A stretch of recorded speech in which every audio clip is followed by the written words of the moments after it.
Okay, good morning. Taping the show today, I'm starting off by myself, doing the beginning part. So, and go Cubs.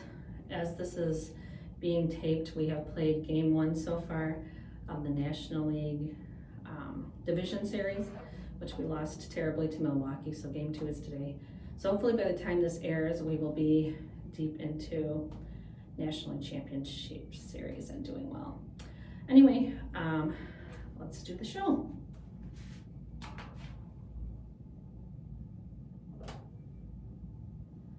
Good morning. Welcome to the Good Bytes by Chicago Foodie Sisters radio show and podcast. This food-focused show highlights the people that bring delicious food to us, some of the food happenings in Northwest Indiana and beyond, and the ways that food brings us together. I'm Carrie Steinweg, and I'm your host. I'm co-founder of the Chicago Foodie Sisters food blog and author of Unique Eats and Eateries of Indiana from Reedy Press. This show is brought to you by Albano's in Valparaiso. Thanks to Pasta Daddy Nick Albano for his support. Our intro music is provided by the talented Burnell Scott. And thanks to podcast production assistant Eli Geyer for uploading this show to podcast platforms so that you can listen in whenever you would like. This show will rebroadcast on Saturday at 2 p.m. on WVLP 103.1 FM, and you can stream live on WVLP.org. You'll also find video of this interview on Chicago Foodie Sisters YouTube channel and Facebook page, and you'll also find this show on several podcast platforms, including Apple Podcasts and Spotify. So before our guest joins us today, I'd like to share some of my recent Good Bites. Last week's show featured my foodie sister, Becky Clark, who I do the Chicago Foodie Sisters food blog with. And we taped the show after a visit to UU Noodle Bar, which is located in the Hard Rock Casino Northern Indiana in Gary. And we had a delicious meal. So from there, the stuff that's been going on since then, after the show, we picked up Albano's to go. My sister Becky has had their honey lavender cheesecake, but never had the pasta. So we got some to go, and I introduced her to that, and she fell in love with it like I do, or like I have. And let's see, she had tried the honey lavender cheesecake before because I ordered it for Thanksgiving, ordered a whole one for Thanksgiving for dessert. So she had some of that last year. And for the entree, I got the corn tortellini, which is my very favorite of his pastas. He does a lot of stuffed tortellini. If you've never tried Albano's stuffed ravioli and tortellinis are the bulk of his menu. And then he also does like a real good hanger steak. He does a salmon, spaghetti. But my very favorite is the corn tortellini. So I introduced my sister to that, and she loved it. After that, we went to Painted Palette Studio in Valparaiso, where I was signing copies of my children's book, my 4 children's books during their fall open house.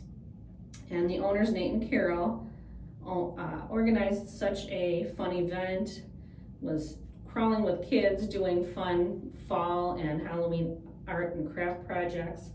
And of course I noticed the food while we were there. They had tables of goodies, all kinds of fall stuff, like snack mix with Halloween goodies in there, and cookies and cupcakes and all that. So I munched as I sat and watched everybody making their crafts. It was a very fun time. They'll have another one coming up for Christmas, so keep an eye out for that. It's Painted Palette Studio in Valparaiso. So the next day I was back at the Valparaiso Market, which I manage for one of the Saturday markets of the season. And we've had a great crop of vendors this year, food vendors and bakers and beverages. So just wanted to take a minute now that by the time this airs, the season will be done. So I just wanted to give a shout out to the wonderful vendors that we had this year. Sweet Blessings Bakery Company. They're a local bakery doing cupcakes and breads and cookies, so good.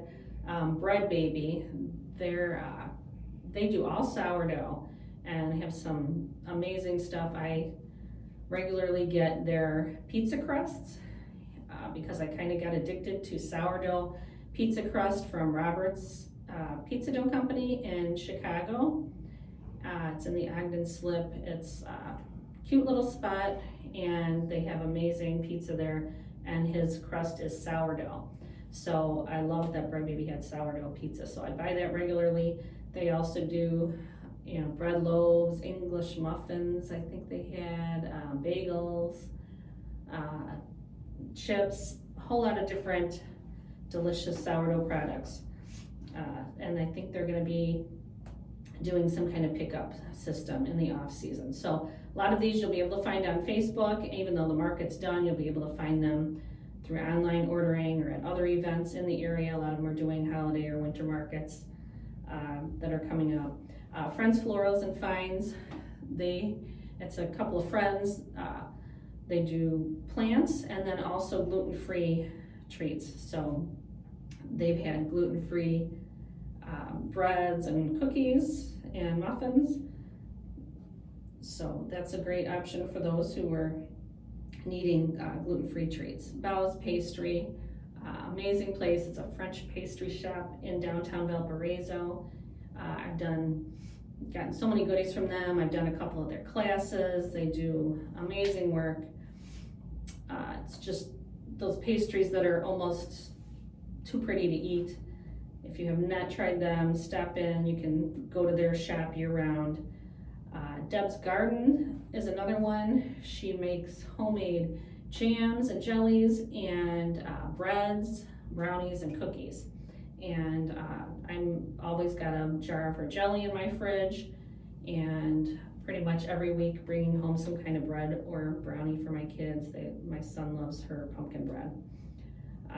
Little Farm Soap Company, she does soaps and skincare products, but also was having some breads, I think sourdough breads occasionally, and also scones. And I had a cinnamon scone from her not too long ago, which was amazing. Great Harvest Bread was another one. Katie was a guest on the show a few weeks ago, and they have a bakery cafe in Crown Point. So in the off season, you can go and see her there. Just all kinds of amazing breads and different treats, cinnamon rolls and brownies and cookies and scones, and just so much good stuff there. If you've never been to Great Harvest Bread, make your way out to Crown Point and check them out. As far as beverages, this year we had Truly Teas. Lindsay was a guest on the show not too long ago. She's going to be opening a brick and mortar soon, and you can also order online from her in the off season. Lemon Fizz was another one there, doing lemonades and dirty sodas. Maple City Roasters, they have a brick and mortar in Michigan City, so you can go there to get their coffees. And I think Scott's going to be a guest coming up soon. So they're a regular at the Valparaiso market. They've been for years, and coffee beans you can buy there that they grind up, teas, and then they serve the hot cups of coffee or cold brew teas, other things like that. As far as our meats, we had Clark Family Farms this year with chicken and pork. Jen and Ariana were guests on the show not too long ago. Stoner Family Farms, and they do lamb, Mitzner Meats with beef and pork products, and then also Bennett Farms out of Michigan with pork and chicken. And I loved that they also carried some Amish dairy products. And actually, I looked at the label one day when I was buying some of the milk, and I realized I had been to the farm in Shipshawana where the dairy products are made. So you can get breads and also butter and ghee, and then he also does fresh eggs. As far as farmers, Reggie's Veggies, he's kind of the anchor of the market. He takes up, I think, 6 spaces on Lafayette Street, and toward the end here, just loaded up with squash and pumpkins and apples and peppers and tomatoes and all kinds of stuff that he grows. His farm is in Couts, and he's just he kind of defines the market. He's the go-to, been the go-to for a long time for all the produce. We also have Kozlowski Farms. They come from a little farther away, and so they have some items that are sometimes ready a little bit sooner than in our area, and that watermelons are their big thing. And they also have a variety of produce, and they're under the pavilion. So they've been a great vendor at the market all these years. And J&J, he did one for us this year. He came out of retirement. He's always got the best tomatoes. Pharisee Farms was a new one this year out of LaPorte, and we're so happy to have them added to the market because they had some a smaller setup, but some stuff that the other vendors usually don't have, like radishes, and just a really pretty setup too. So was very glad to have them. And then our food vendors at the market. Gridiron Grill, Chris was a guest not too long ago. Albano's, he's the underwriter of our show. Ben's Pretzels, Jean Catering. I'm gonna try and get her on soon. She makes delicious gumbo and these Southern Comfort Bowls. Pick a Pocket, that's another one. They were here a couple years ago and then returned. He does these unique, like his take on pita pockets with a different kind of meat that's not lamb. But then he has a lot of different toppings and variety of different themed pockets. So those are really good. We had Big Mike's this year as well. Donut Envy, Kona Ice, No Ice Popcorn, Char's Kitchen. Char was on the show not too long ago. Does a delicious shredded Italian beef. That's kind of what she's known for. And then also this year we added a vendor called Pico de Gallo, and they'll be our guest today. So Amanda will be here later to talk to us about their restaurant. Okay, and then what else? As far as food-wise, recently, let's see, what else? On Sunday, hubby made an egg scramble. He makes the best eggs. He doesn't cook dinner a lot, but he does breakfast a lot, and he's really good at making a nice big egg scramble. And we've got lots of peppers finishing up in the garden. We're getting the last of those out, so we made a big scramble with, I think he did ham, peppers, onion, and some cheese on there. So love having him make breakfast. We used it to make some breakfast tacos as well. And then later that day, I went to a Cubs game. And my nephew Jeff accompanied me. I have this tradition where I always go to the last game of the season. And some years they're doing bad, and it's just a nice chill day. The score doesn't really matter or anything. The grounds crew always sings the 7th inning stretch at the final home game, so that's fun. I discovered that they do a potluck in the bleachers too on the last day. So last year, I decided I was going to get in on it. I went and got Family Express donuts and brought those as my contribution.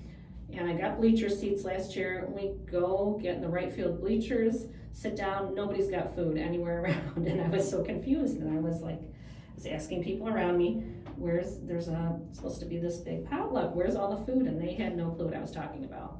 And I'm like, no, really, this is a thing, they do it every year. And everybody looked at me like I was crazy. I pulled up the TikTok video I had seen, showed that to them, and when I was watching it, realized that I was on the wrong side. It's the left field bleachers that do this big potluck party. So now I've got to do that one year, get over to the left field bleachers for the potluck on the last day. Anyway, I went to the game on the last day of the season. Didn't eat at the ballpark, but afterwards my nephew and I went across the street to Smoke Daddy and had a very good meal there. I love deviled eggs, and they had some burnt end deviled eggs, which were very good. We also had brisket, pulled pork, a big salad with some smoked chicken and goat cheese and lots of veggies in it. So good meal, good post-game meal in Wrigleyville there. And then on the way home, this has kind of gotten to be a tradition of mine too. A lot of times when I go to the Cubs games, I will drive to Wright Field, because when the Cubs are home, the Sox are away.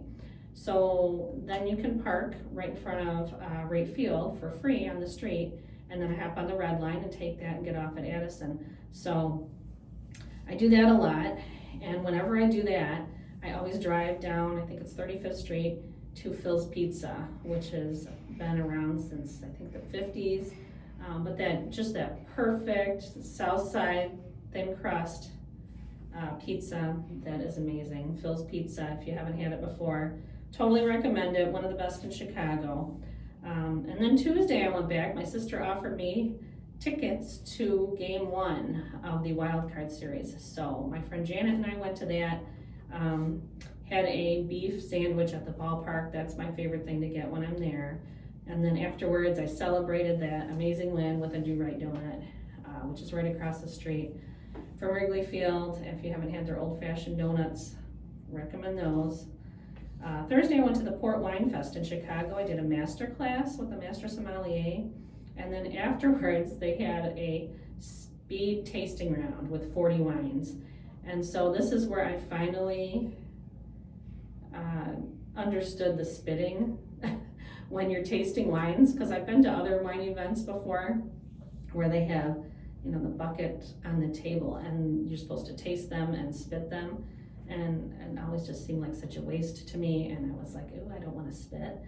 I don't know. But I finally understood it then when there were 40 of them. There's no way you could get through all these in a very short time, taste them all, and still be walking around. So I didn't try very many, and I did have to spit. So first time for that. But it was a very nice event. Then after the master class, I went down on the exhibit floor, and there were, I think, around 250 more wines to try.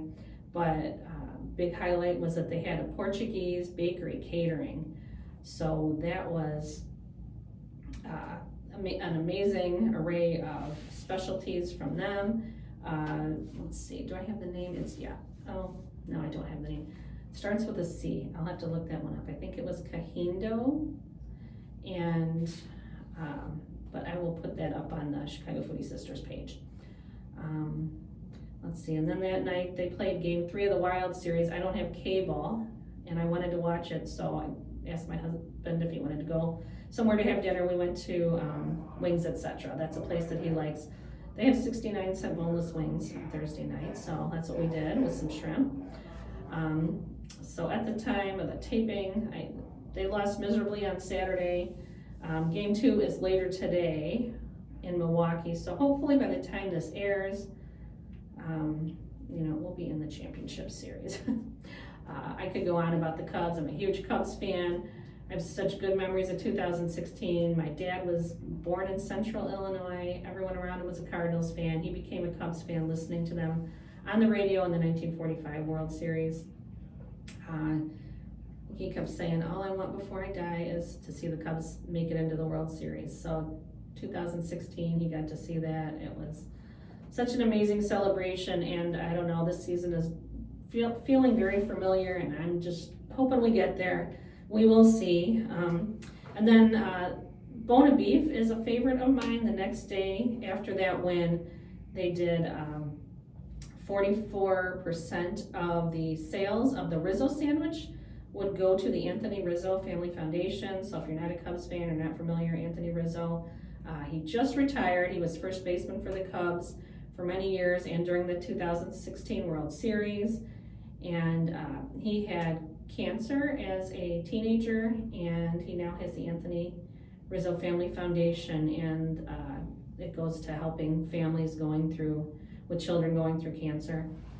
So love supporting that. It was a one-day thing that day, but they are continuing, I think, through the full month, where the sale of the Rizzo sandwich, 44 cents, because his number was 44, goes to that foundation. And the Rizzo sandwich is the Italian beef with red sauce, mozzarella cheese, and Parmesan cheese. It's delicious.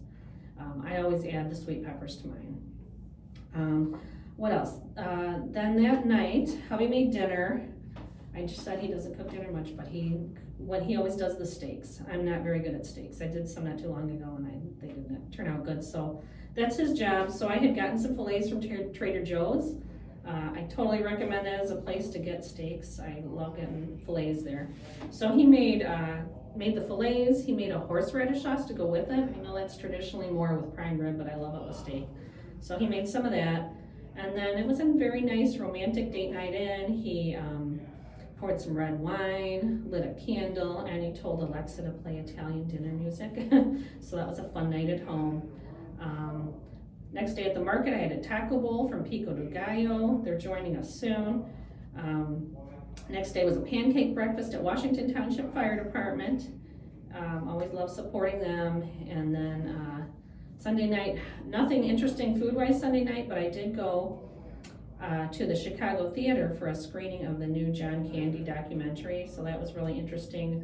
Ryan Reynolds is the producer, and he hosted a Q&A afterwards, and very good movie. Anyone who's a candy fan, younger generations may not be too familiar with his work, but if you're not, look him up. John Candy, one of the best comedians there's ever been. And he was on Second City in the Canadian version of Second City TV. Or Second City